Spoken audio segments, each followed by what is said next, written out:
अस्सलाम वालेकुम। Welcome to train your brain channel. आज हम पढ़ेंगे chapter number 2 fundamentals of operating system. इसके कुछ टॉपिक्स रह गए थे हमारे, सिंगल यूज़र ऑपरेटिंग सिस्टम और मल्टी यूज़र ऑपरेटिंग सिस्टम। ये basically classification of operating system के ही टॉपिक्स हैं। Operating system can be classified into two major categories, single user and multi user operating system. First of all we will learn about single user operating system. Single user है क्या? Operating system that is used by a single user at a time is known as single user operating system. यहाँ पे आपको कुछ examples दिखाए गए हैं single user operating system की, यानी कि एक कंप्यूटर उसको यूज़ करने वाले ज़्यादा हैं। नीचे जो आपको एग्जांपल दिखाई गई है, एक गर्ल है, वो कह रही है कि आपको मैं तब तक काम करने की परमिशन नहीं दे सकती जब तक मेरा नहीं हो जाएगा। मीनवाइल उस एक कंप्यूटर को एक ही बंदा एक टाइम पे यूज़ कर सकता है। Mean it allows a single user to log in and use a computer at a time, and it is easy to use as compared to other operating systems. Resources of computer, resources क्या हैं? CPU है, memory, input output devices which are not shared with other computer. आप इसको और के साथ use नहीं कर सकते, सिंगल यूज़र की ये बात है। और क्या है? It is use on micro computers. हमारे पास सिंगल यूज़र ऑपरेटिंग सिस्टम सिर्फ माइक्रो कंप्यूटर्स पे ही यूज़ हो सकती है। अब हम सोच रहे होंगे कि माइक्रो कंप्यूटर्स पे ही क्यों यूज़ हो सकता है, क्योंकि अगर मिनी कंप्यूटर की बात करें तो उस एक कंप्यूटर को एट अ टाइम बहुत सारे लोग यूज़ कर सकते हैं, लेकिन सिंगल यूज़र जब ऑपरेटिंग सिस्टम है तो वो एक ही कंप्यूटर यूज़ होगा, इसलिए इसकी एग्जांपल माइक्रो कंप्यूटर है। Users can open many programs at the same time and switch among them as required, यानी कि यूज़र एक वक्त में ज़्यादा सारे प्रोग्राम्स खोल सकता है, ये इसकी आसानी है। और क्या है? रिक्वायर करता है हमारे पास लेस मेमोरी, और ये कॉस्ट लेस होता है। कॉस्ट लेस कैसे होता है? माइक्रो कंप्यूटर हमारे पास मोबाइल भी हो सकता है, आप लैपटॉप वगैरह भी हो सकता है, ये लेस कॉस्ट होते हैं, इसकी कम कीमत होती है as compare to big many computers. Mainframe भी ज़्यादा होता है, बड़ा होता है, इसलिए वो उसकी कॉस्ट भी ज़्यादा होती है।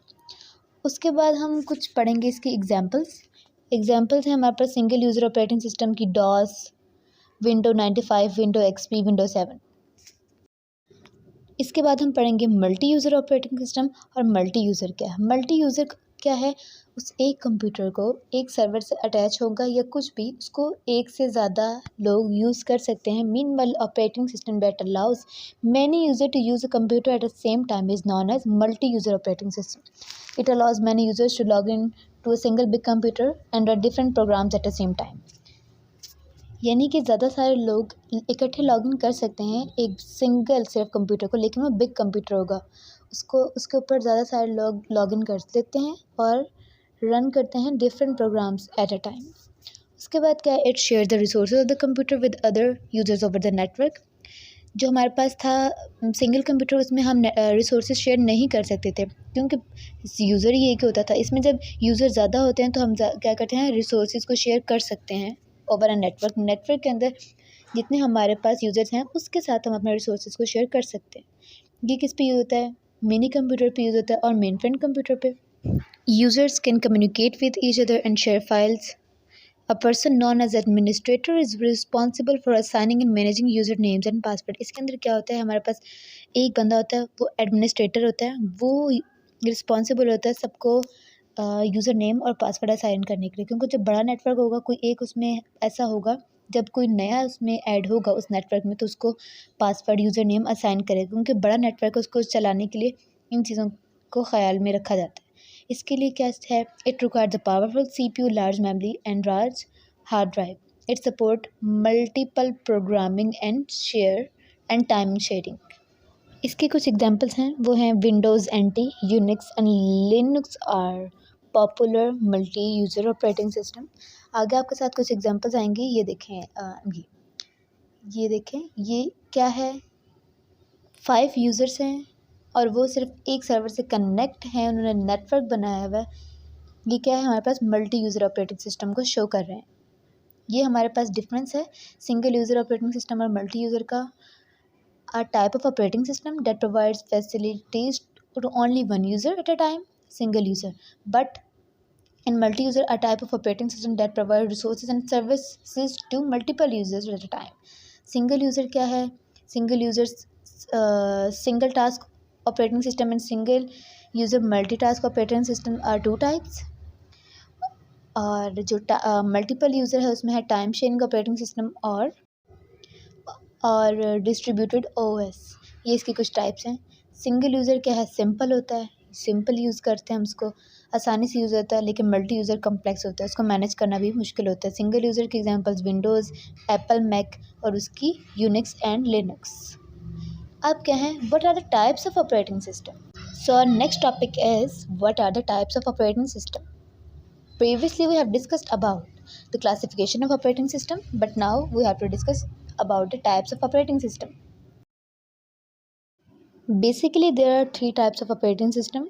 These are batch processing operating system, time sharing operating system, and real-time operating system. So first of all, we will learn about batch operating system. In a batch operating system, jobs are grouped in batches and the computer executes them one by one. When the current job terminates, the computer automatically loads the next job and starts executing it. Batch processing operating system greatly improve the use of the computer system. Batch processing systems are suitable for tasks where large amount of data has to be collected and processed on a rectangular base. For example, food processing, dairy, जो भी आपका काम है. अच्छा, इसमें होता क्या है कि जो जॉब्स हैं उनको ग्रुप में jobs are grouped in batch और फिर क्या करता है, कंप्यूटर उनको एग्जीक्यूट करता है वन बाय वन. ये जो पिक्चर आप लोगों को नज़र आ रही है, इसमें यूज़र ने बहुत सारी जॉब्स भेजी हैं ऑपरेटर को.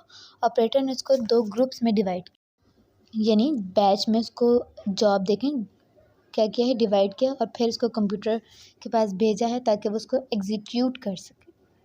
इसके बाद यहाँ पे आपको एक पिक्चर शो होगी, क्या है, जॉब ऑपरेटिंग सिस्टम को जाएगी, उसका बैच बन जाएगी, फिर वो जाएगी कंप्यूटर के पास ताकि वो उसको एग्जीक्यूट करे. वन बाय वन इसमें एग्जीक्यूशन होती है, एक जॉब फिर दूसरी फिर तीसरी. ऐसे नहीं होगा कि पहले दूसरी तीसरी, नहीं, लाइन बाय लाइन होती है, वन बाय वन होती है. इसकी एक एग्जांपल मैं आपको देती हूँ कि क्रेडिट कार्ड बिलिंग सिस्टम में all data of credit card holders is collected and held until processed as a batch at the end of the billing cycle. सारा डाटा कलेक्ट होता है क्रेडिट कार्ड से, उसके बाद हमारे पास बिल जनरेट होता है. एक और एग्जांपल देती हूँ, एग्जामिनेशन रिपोर्ट कार्ड सिस्टम है. All the data of students examination is collected and processed as a batch for printing report card. पहले स्टूडेंट का सारा डाटा क्या होता है, कलेक्ट करते हैं, फिर उसके बाद उसको बैच करवाने के बाद उसका एक रिपोर्ट कार्ड क्या होता है, प्रिंट होता है. तो ये रिपोर्ट कार्ड भी इसकी एक अच्छी एग्जांपल है. इसके बाद हम पढ़ेंगे रियल टाइम ऑपरेटिंग सिस्टम. ये होता क्या है, पहले तो मैं आपको बताती हूँ. Real time operating system must process information and produce a response within a specified time. These operating systems are developed for special applications.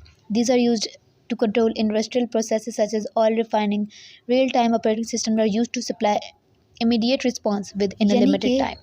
आप इसको ऑर्डर दें और एक लिमिटेड टाइम होगा जिसके अंदर इसने इस ऑर्डर को परफॉर्म करना है, यानी एक्टिव, रेडी, वेटिंग की जो ये डायग्राम है, सबसे क्या होगा, पहले वेटिंग होगा, इनपुट दिया जाएगा ऑपरेटर की तरफ से, फिर इनपुट क्या होगा, आउटपुट कंप्लीट होगा, रेडी होगा, time slot active, time slot over.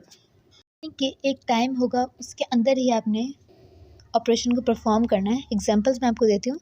Real time operating system is used to monitor position of rocket in the space. Many cities are installing real time traffic control system to facilitate smooth flow of traffic at busy intersection. Okay, क्या होता है कि जो ये बता रहे हैं आपको कि real time operating system monitor rocket की एग्जैक्ट जो हमारे पास पोजीशन है वो, और काफ़ी शहरों ने इंस्टॉल कर लिया ट्रैफिक सिस्टम कंट्रोल. स्पेस में जो हमारे पास भेजा गया है उधर से आपको देखा जाएगा, क्विक रिस्पॉन्स होगा और आपको फटाफट बताएगा कि इस वक्त यहाँ पे ट्रैफिक का क्या हाल है. अगर फिर भी समझ नहीं आए तो एक और एग्जांपल देती हूँ. Measurement from an oil refinery indicating that temperature are getting too much high might demand quick response to avoid an explosion. जहाँ पे टेम्परेचर हाई हो जाएगा वो एकदम से आपको अलार्म बजना शुरू कर देगा कि इतने टाइम बाद यहाँ पे एक एक्सप्लोजन हो सकता है, कोई धमाका हो सकता है. तो टाइम देगा कि इतने टाइम तक यहाँ पे धमाका हो सकता है. हमारा जो अगला टॉपिक है उससे रिलेटेड कुछ इमेजेस हैं, ये देखें, पता चल गया होगा. Icons, basic icons of GUI operating system में आइकन होता क्या है? An icon is a small graphical symbol that represent a file, folder, application or device. There are some special system icons such as recycle bin and computer that are kept on the desktop. Icon has a label at the bottom describing its name. Her icon के ऊपर उसका name होता है. Recycle बिन है तो उसके ऊपर लिखा होगा my computer, Adobe Acrobat, Chrome. हम सबसे पहले पढ़ेंगे रिसाइकल बिन के बारे में. रिसाइकल बिन क्या है? It is a temporary placeholder for item that the user deletes from hard disk. ये क्या करता है? रिसाइकल बिन क्या है? यूज़र जो है कोई भी फोल्डर डिलीट कर देता है हार्ड डिस्क से, और जब फाइल डिलीट हो जाती है हार्ड डिस्क से, वो कहाँ चल जाती है? रिसाइकल बिन में. The user can restore it to its original location. User can also delete a file from a folder permanently from a recycle bin. जब आप हार्ड डिस्क से कोई चीज़ डिलीट करते हैं तो वो हमारे पास रिसाइकल बिन में जाती है. देखो GUI ग्राफिकल यूज़र इंटरफेस के कुछ इमेजेस आपको नज़र आ रहे हैं. ये इंटरफेस है, इस पे आपको आइकन्स कैसे नज़र आ रहे हैं. ओके, ये हम अपने अब असल दूसरे उस पे आते हैं. क्रोम भी आ रहा है, मोज़िला फायरफॉक्स आ रहा है आपके सामने. कंप्यूटर आइकन क्या है? कंप्यूटर आइकन इसमें है यहाँ पे बना हुआ है. कंप्यूटर आइकन क्या है? Computer icon allows user to access the contents of computer drives and manage files and folders. When user double click on computer icon, it will open a window similar to the one that displays the drives present in a computer. It is used to navigate and manage the computer resources. फिर हमारे पास आ जाता है folder icon. Folder icon resembles a physical file folder. It is used to store files. The folder can have another folder inside it which is known as subfolder. Then we will study about file icon. In a GUI, files are also represented by icons. A file may contain text, image, music or video. Users recognize a file by its icon. Then program icon. Executable program files are also represented by icons. Different graphical symbols are used for different program icons. Program icon of Adobe Acrobat, Mozilla Firefox, Chrome और ये कुछ और भी हैं. ये files ही बनी हुई जो आपको लास्ट लाइन में नज़र आ रही है ना, ये जो प्रोग्राम आइकन है ये वो भी हैं और इसमें फ़ाइल आइकन्स भी हैं. लास्ट में हमारे पास शॉर्टकट आइकन है. हम shortcut icon are created to access a program file और folder quickly. They have an arrow at the bottom left corner and the name below it. उम्मीद करती हूँ कि आप लोगों को सारी चीज़ें समझ आ गई होंगी, और अगर कुछ ना समझ आए तो आप लोग मुझसे कमेंट्स में पूछ लें. अल्लाह हाफिज़.